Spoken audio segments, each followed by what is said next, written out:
Hello student, आज का हमारा टॉपिक है gene therapy. First of all, gene therapy का मतलब क्या है?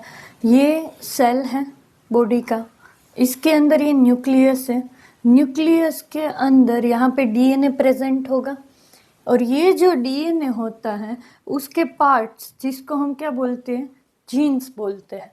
तो ये फॉर एग्जांपल कोई एक जीन है, प्रोटीन बनाने का जीन है। अब ये जीन है, उसमें से एमआरएनए बनेगा, एमआरएनए से प्रोटीन या जो एंजाइम वो बना रहा है वो बनेगा।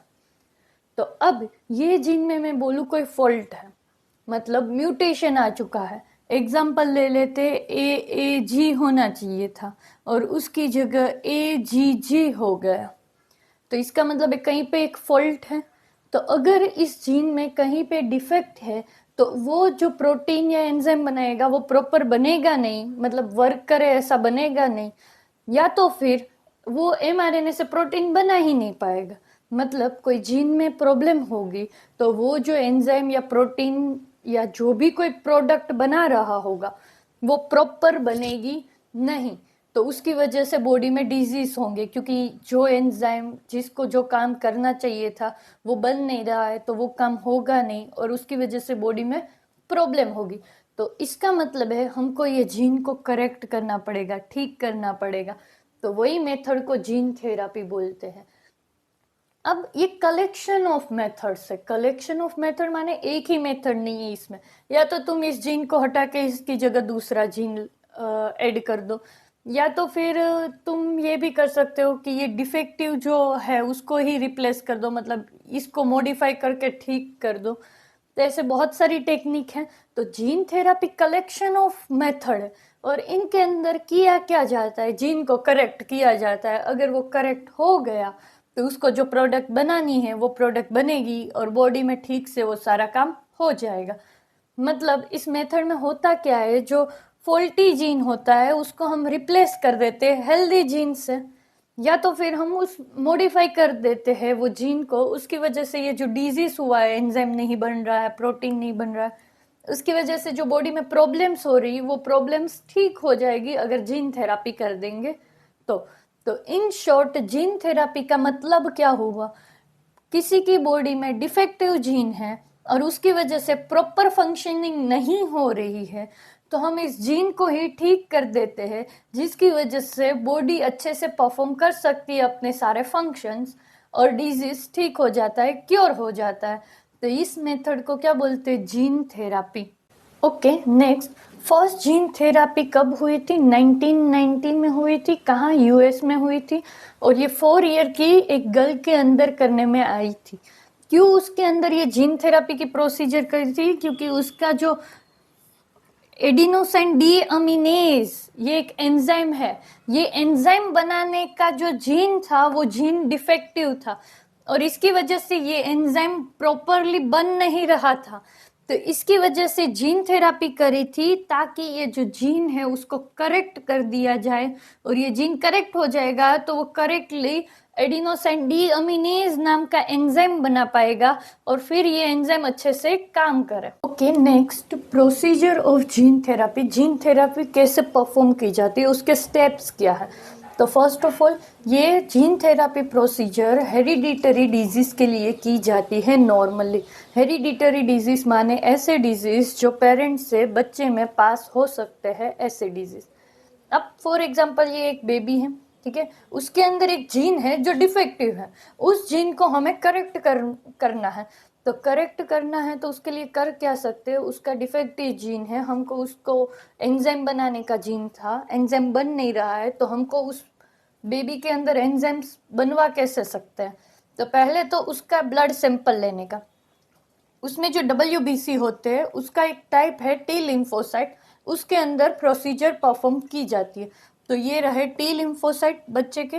अब करना क्या है, वायरस लेना है, एडिनो वायरस है, रेट्रोवायरस है, उसका यूज किया जाता है जीन थेरापी में। अब ये जो वायरस है उसके अंदर थोड़े से मॉडिफिकेशन किए जाते हैं, जैसे कि वायरस है वो रेप्लिकेशन ना कर सके, नेक्स्ट कि वो डिजीज ना कर सके, ऐसा बनाया जाता है। फिर ये जो वायरस का जीन है उसके साथ नॉर्मल वर्किंग जीन को कंबाइन किया जाता है। मतलब इसके अंदर डिफेक्टिव जीन है तो हम बाहर से नॉर्मल वर्किंग जीन जो होता है ऐसा जीन लेते हैं, वायरस के अंदर इंसर्ट करवाते हैं, मतलब वायरस के जीन को नॉर्मल जीन के साथ कंबाइन करवा के रिकम्बिनेंट जीन बनाते हैं और वापस से उसको इंसर्ट करवा देते हैं वायरस के अंदर। ये प्रोसीजर करने का मीनिंग क्या है? तो सिंपल सी चीज़ है, हमको इसके अंदर नॉर्मल जीन डालना है बट हम ऐसे उठा के नहीं डाल सकते, इट्स ऑब्वियस है। तो हमको क्या करना पड़ेगा, वायरस के थ्रू इसके अंदर ये इंसर्ट करवाना पड़ेगा। अब वायरस जो है वो इस सेल को इन्फेक्ट करेगा और इन्फेक्ट करेगा तो उसका जेनेटिक मटेरियल इसके अंदर आ जाएगा। अब इसके अंदर ये नॉर्मल वर्किंग जीन आ चुका है, इसके बाद इसका रिप्रोडक्शन करवाएंगे, बहुत सारे सेल्स बनवाएंगे ये वाले, फिर इसको वापस से इंजेक्शन के थ्रू पेशेंट के अंदर एंटर करवा देंगे। Okay, next types of gene therapy. Mostly gene therapy के दो टाइप है, एक है सोमेटिक सेल जीन थेरापी और एक है जर्म सेल जीन थेरापी। पहले तो सोमेटिक सेल्स क्या होते हैं और जर्म सेल्स क्या होते हैं। जर्म सेल्स माने स्पर्म और एग, वो जर्म सेल्स है, जबकि सोमेटिक सेल्स मतलब other than sperm and egg, उसको सोमेटिक सेल कहा जाता है। मतलब बॉडी के हर एक सेल सोमेटिक सेल है, बस एग और स्पर्म वो जर्म सेल्स है। तो अगर ये जो हम जीन डिफेक्टिव जीन है उसकी जगह में हम नया जीन इंसर्ट करते हैं सेल्स के अंदर, तो जो नया जीन इंसर्ट कर रहे हैं वो स्पर्म और एग के अंदर इंसर्ट कर रहे हैं, तो उसको जर्म लाइन जीन थेरापी कहा जाता है। बट जैसे कि ब्लड सेल्स है, बोन मेरो सेल्स है, मतलब एग और स्पर्म के अलावा के जो सारे सेल्स है उसके अंदर हम अगर हमारा जीन इंसर्ट कर रहे हैं, करेक्ट जीन इंसर्ट कर रहे हैं, तो उसको सोमेटिक सेल जीन थेरापी कहा जाता है। नॉर्मली अगर जर्म सेल्स है उसके अंदर हम ट्रांसफर कर रहे हैं हमारा जीन, करेक्ट जीन, तो फिर ये इनहेरिट होता है नेक्स्ट जनरेशन में, मतलब ये आगे जाके फायदा देगा कि नेक्स्ट जनरेशन में भी करेक्ट जीन आएगा। जबकि ये इनहेरिट नहीं हो सकता नेक्स्ट जनरेशन में, क्योंकि ये जर्म सेल्स में नहीं है, क्योंकि जर्म सेल्स ही है जिससे नेक्स्ट जनरेशन फॉर्म होने वाली है। बट ये तो सोमेटिक सेल है, तो इससे थोड़ी नेक्स्ट जनरेशन बनने वाली है, तो ये नेक्स्ट जनरेशन में इनहेरिट नहीं हो सकता। अभी प्रेजेंट टाइम में जितनी भी जीन थेरापी की जाती है वो सोमेटिक सेल जीन थेरापी है, नहीं कि जर्म लाइन जीन थेरापी। क्यों? Technical reasons, ethical reasons, safety की वजह से ये जीन थेरापी अभी प्रेजेंट टाइम में नहीं की जाती है। अभी प्रेजेंट टाइम में कौन सी जीन थेरापी की जाती है? सोमेटिक सेल जीन थेरापी की जाती है। ओके, नेक्स्ट है skid. Skid stand for severe combined immuno deficiency. नाम से पता लग रहा है इम्यूनो डेफिशिएंसी मतलब इम्यून सिस्टम वीक हो जाती है, इम्यून सिस्टम अच्छे से काम नहीं कर रही। अगर इम्यून सिस्टम अच्छे से काम नहीं कर रही है, इसका मतलब है कोई भी बैक्टीरिया, कोई भी वायरस आके बॉडी में तुरंत इन्फेक्शन कोज कर सकते हैं, क्योंकि हमारी इम्यून सिस्टम अच्छे से उसके साथ लड़ नहीं पा रही है। दूसरा वर्ड है कंबाइन, मतलब हमारी बॉडी के अंदर बहुत सारी टाइप की इम्यून सिस्टम है, जैसे कि ह्यूमोरल इम्यून सिस्टम है, सेल मीडिएटेड इम्यून सिस्टम है।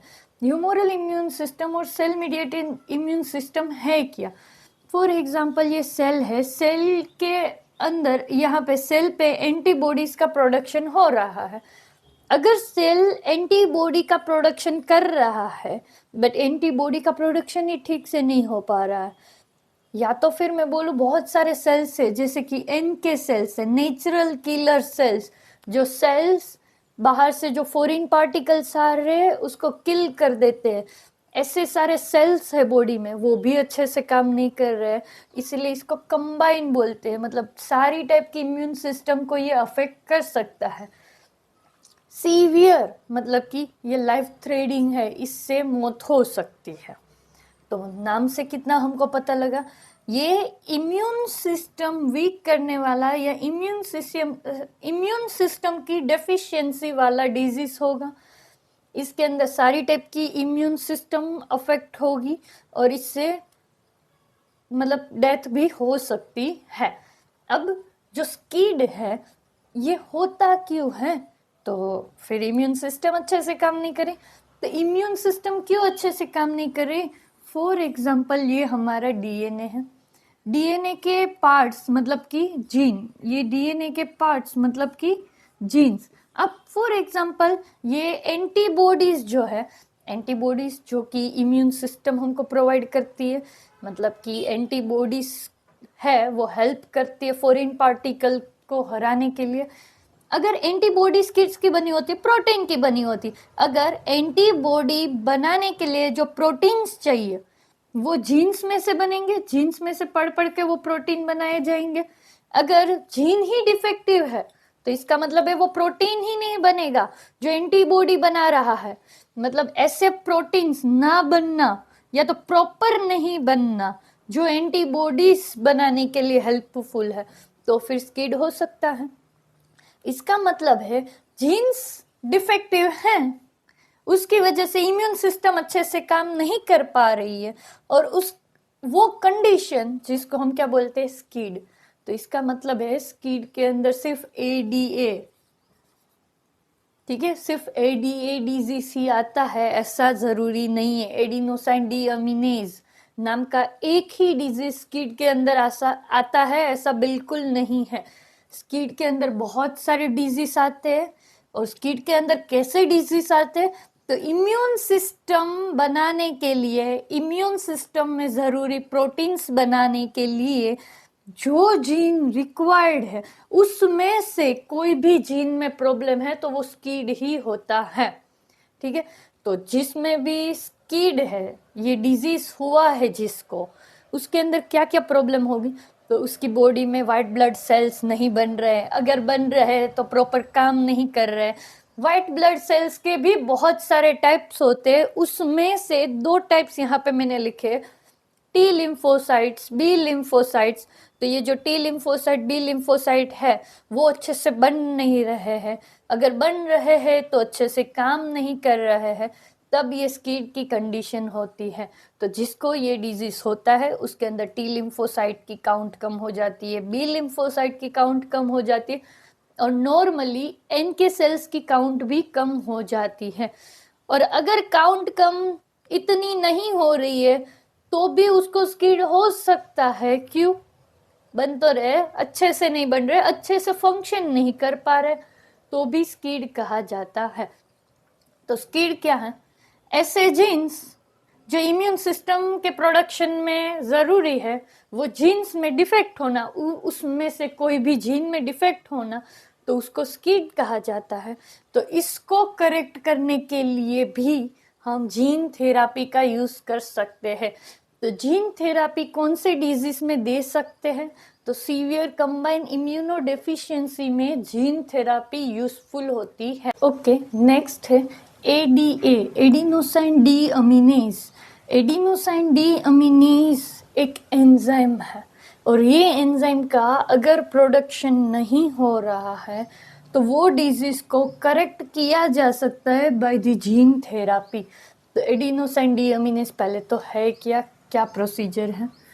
ये डीएनए है, डीएनए के अंदर ये जीन है, ये gene for example adenosine deaminase का है, तो इसमें से क्या बनेगा?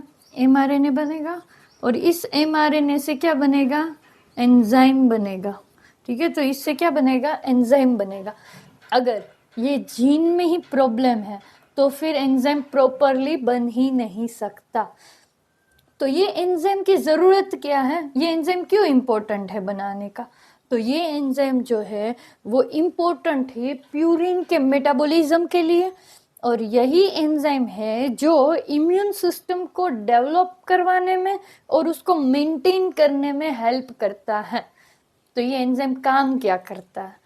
तो इसका काम है, एडिनोसाइन जो होता है उसके अंदर ये अमाइन ग्रुप है, नाम से पता लग रहा है, एडिनोसाइन डी अमीनेज। डी अमीनेज माने अमाइन ग्रुप को रिमूव करना। तो यहाँ पे अमाइन ग्रुप है, एडिनोसाइन के अंदर यहाँ पे अमाइन ग्रुप है, तो ये एडिनोसाइन डी अमीनेज नाम का एंजाइम ये अमाइन ग्रुप को रिमूव करके वहां पे कीटोन ग्रुप बना देता है। मतलब वो सब्स्टिट्यूट करता है, इसको हटाओ इसको बिठाओ, ठीक है। तो वो एडिनोसाइन में से NH2 ग्रुप हटाता है, कौन?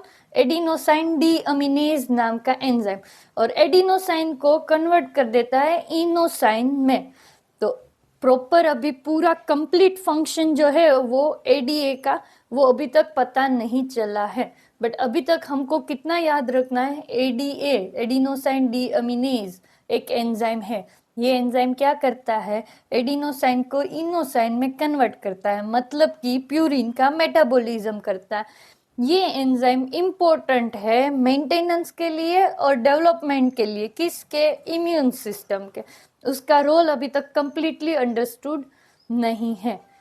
अब ये एंजाइम जो है उसके अंदर डिफेक्ट है, तो उसकी वजह से इम्यून सिस्टम अच्छे से काम नहीं कर सकती। अब ये एंजाइम क्यों अच्छे से नहीं बन रहा है? क्योंकि उसके जीन में डिफेक्ट है। अगर उसका जीन है वो डिफेक्टिव है, तो वो डिफेक्टिव जीन को करेक्ट करना पड़ेगा, और उसके लिए वापस से हम जीन थेरापी का यूज कर सकते हैं। ओके, नेक्स्ट, एडिनोसाइन डीअमीनेज नाम का एंजाइम बनाने के लिए जो जीन रिस्पॉन्सिबल है वो कहाँ पे प्रेजेंट है? क्रोमोसोम नंबर 20 पे आया हुआ है। अगर ये जीन अच्छे से काम नहीं कर रहा है, इस जीन में कोई डिफेक्ट है, म्यूटेशन हो चुका है, तो उसकी वजह से ये एंजाइम प्रॉपरली नहीं बनेगा और ADA की डेफिशिएंसी हो जाएगी। अब एडिनोसाइन डीअमीनेज करता क्या था? एडिनोसाइन को इनोसाइन में कन्वर्ट करता था। अगर एडिनोसाइन इनोसाइन में कन्वर्ट ही नहीं हुआ तो बहुत सारा एडिनोसाइन अक्यूमुलेट हो जाएगा, बहुत सारा एडिनोसाइन बॉडी में बनेगा, पड़ा रहेगा। क्यों? क्योंकि वो तो इसमें कन्वर्ट नहीं हो रहा है। तो बहुत सारा एडिनोसाइन पड़ा रहा क्योंकि वो इनोसाइन में कन्वर्ट नहीं हुआ, तो वो पड़ा पड़ा दूसरी प्रोडक्ट बनाएगा, दूसरे फॉर्म में कन्वर्ट हो जाएगा। और वो जो दूसरे फॉर्म में कन्वर्ट हो रहा है वो बॉडी के लिए कैसा होगा? हार्मफुल होगा, टॉक्सिक चीजें प्रोड्यूस होगी, और वो क्या करेगा? लिम्फोसाइट को ही हार्म करेंगे, और उसकी वजह से लिम्फोसाइट जो है उनकी काउंट क्या हो जाएगी? कम हो जाएगी, क्योंकि लिम्फोसाइट की डेथ हो जाएगी, ऑलमोस्ट लिम्फोसाइट की। नेक्स्ट, अब एडिनोसाइन इनोसाइन में कन्वर्ट करना ये ADA का एक काम था। अब ADA बहुत सारे काम करता है, जैसे कि वो न्यूरो ट्रांसमिशन में हेल्प करता है। ठीक है, अगर वो न्यूरो ट्रांसमिशन में हेल्प करता है, ADA बन ही नहीं रहा है, तो वो उसके रिलेट कोई काम नहीं कर सकता। तो अब न्यूरो ट्रांसमिशन में वो हेल्प कर रहा था, तो अब ये बन नहीं रहा है, तो क्या होगा? न्यूरोलॉजिकल प्रॉब्लम्स होंगी। नेक्स्ट, ये जो है वो प्यूरिन का मेटाबॉलिज्म भी कर रहा था, यहाँ से इसमें कन्वर्ट करके प्यूरिन का मेटाबॉलिज्म करा उसने। अगर ये एंजाइम ही नहीं है तो प्यूरिन का मेटाबॉलिज्म अच्छे से नहीं हो पाएगा, DNA की सिंथेसिस नहीं हो पाएगी। इन शॉर्ट, ADA जो भी काम कर रहा था वो सारे काम नहीं हो पाएंगे, क्योंकि ADA बन ही नहीं रहा है, उसकी डेफिशिएंसी है, और उसके रिलेट सारे प्रॉब्लम्स होंगे। ओके, नेक्स्ट, ऐसे डिजीज जो जीन की डिफेक्ट की वजह से हुए हैं उनको कैसे कैसे हम क्योर कर सकते हैं, कैसी कैसी उसकी ट्रीटमेंट है। तो फर्स्ट है bone marrow transplant. Bone marrow transplant में होता क्या है? स्टेम सेल्स जो होते हैं, स्टेम सेल्स क्या है? जो सेल आगे जाके डिफ्रेंशिएट हो सकते हैं अलग अलग ब्लड सेल के अंदर, और फिर डिवाइड होके बहुत सारे सेल्स बनाते हैं। तो ये जो स्टेम सेल्स है वो डोनर से लेके जो पेशेंट है उसकी बॉडी में इंजेक्ट किए जाते हैं, ये सोच के कि ये जो डोनर है उसका तो जीन ठीक था, अब ये हमने उसके अंदर इंजेक्ट करा है, आगे जाके ये डिफ्रेंशिएट होगा, अलग अलग सेल्स बनाएगा, फिर ये रेप्लिकेशन करेगा तो बहुत सारे सेल्स बनेंगे, वो सारे सेल्स के अंदर तो ये जीन होगा ना अच्छा वाला। ये सोच के स्टेम सेल ट्रांसप्लांटेशन किया जाता है। नेक्स्ट है एंजाइम रिप्लेसमेंट थेरापी। ये थेरापी के अंदर करते क्या है?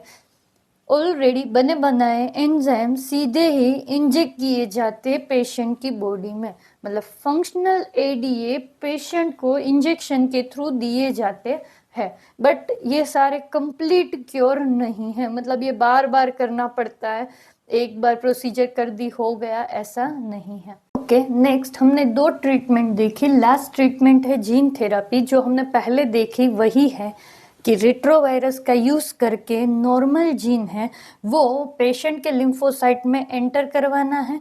एक बार लिम्फोसाइट में नॉर्मल जीन इंसर्ट करवा दिया, फिर वो लिम्फोसाइट की कल्चरिंग करके उसकी नंबरिंग बढ़ानी है और वापस से पेशेंट की बॉडी के अंदर इसको एंटर करवा देना है, ये वाले लिम्फोसाइट को।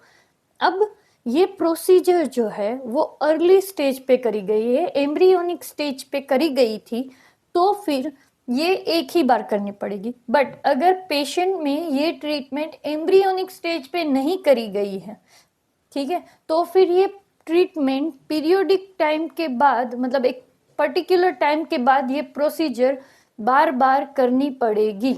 अगर एम्ब्रियोनिक स्टेज चल रहा था, जब पेशेंट जो है, जो बेबी है, वो बन ही रहा था, एम्ब्रियोनिक स्टेज पे था, तभी ही हमको सब पता है और हमने ये जीन थेरापी की ट्रीटमेंट उसके अंदर करवा दी है, तो फिर ये परमानेंट क्योर हो जाएगा। Okay, last bubble boy disease. जो स्किड है उसको बबल बॉय डिजीज भी कहा जाता है, क्योंकि एक लड़का था जिसका नाम है डेविड, उसकी वजह से ये डिजीज ज़्यादा लोगों को पता लगा था। वो 12 इयर्स तक सरवाइव करा था। और स्किड क्या है? जिसमें इम्यून सिस्टम वीक हो जाती है, काम नहीं करती अच्छे से। तो इसका मतलब है कि उसको बार बार किसी न किसी चीज़ का इन्फेक्शन होता रहेगा और उसकी बॉडी उसके साथ अच्छे से फाइट नहीं कर पाएगी, वो बैक्टीरिया या वायरस जो बॉडी में एंटर हो चुका है। इसीलिए इस लड़के को, ये डेविड लड़के को जर्म फ्री बबल के अंदर रखा गया था और उसको सब कुछ स्टेराइल दिया जाता था, मतलब सब कुछ चेक करके विदाउट इन्फेक्शन करके फिर उसको भेजा जाता था।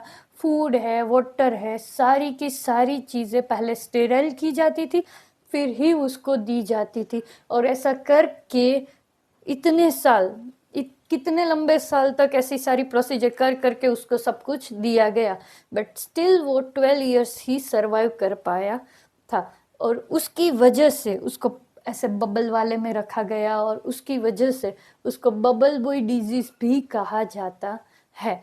इसकी स्टोरी खुद देखना एक बार, पढ़ना, उसके बारे में सब कुछ जानना।